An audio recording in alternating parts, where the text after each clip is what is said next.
Пожарникарите од територијалната противпожарна единица од Кочани во саботата го прославија 20 мај денот на пожарникарството.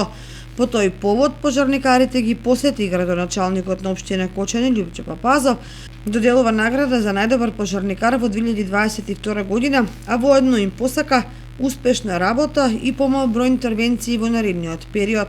Интервенции за 2022 година имаме 280 интервенции со зафатена површина од 161,9 хектари. Значи, согласно Законот за пожарникарство на територијалната противпожарна единица во градот Кочани ги покрива и општините Зрновци и Чешиново и Облешево. Вкупно интервенции само во општина Кочани броиме 209 интервенции. Од 1.1.2023 година до 20 мај, значи вкупно бележиме 86 интервенции и една интервенција која беше испомош во градот Виница на запален објект.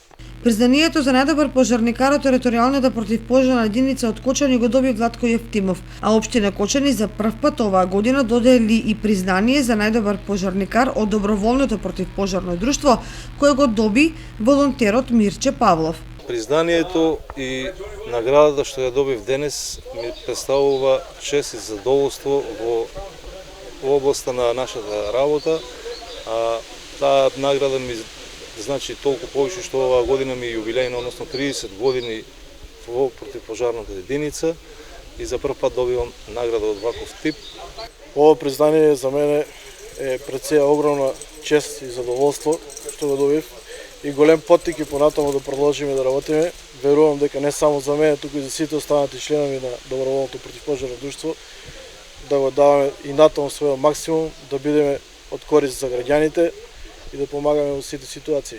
Па да, можам да кажем дека веќе имаме искуство, ама сепак не можеме да кажеме дека сме професионалци, сепак треба ни уште време, ама мислам дека можеме да одговориме веќе на предизвиците со кои што се справуваме. Голема помош и придонес во работата на професионалните пожарникари им даваат и волонтерите од доброволното противпожарно друштво од Кочани, кои со сопствени средства и донации во изминатиот едногодишен период набавија возила како и опрема за интервенции. Доброволното противпожарно друштво по повод 20 мај успеа да обезбеди уште едно возило за технички интервенции. Тоа е патничко моторно возило кое ќе превезува 9 луѓе и простор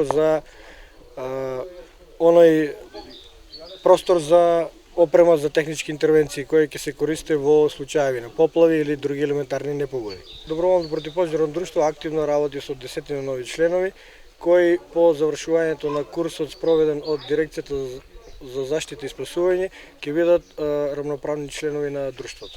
Во рамки на одбележувањето на денот на пожарникарите, припадниците од двете единици со своите возила приредија дефиле по улиците во централното градско подрачје на Кочани.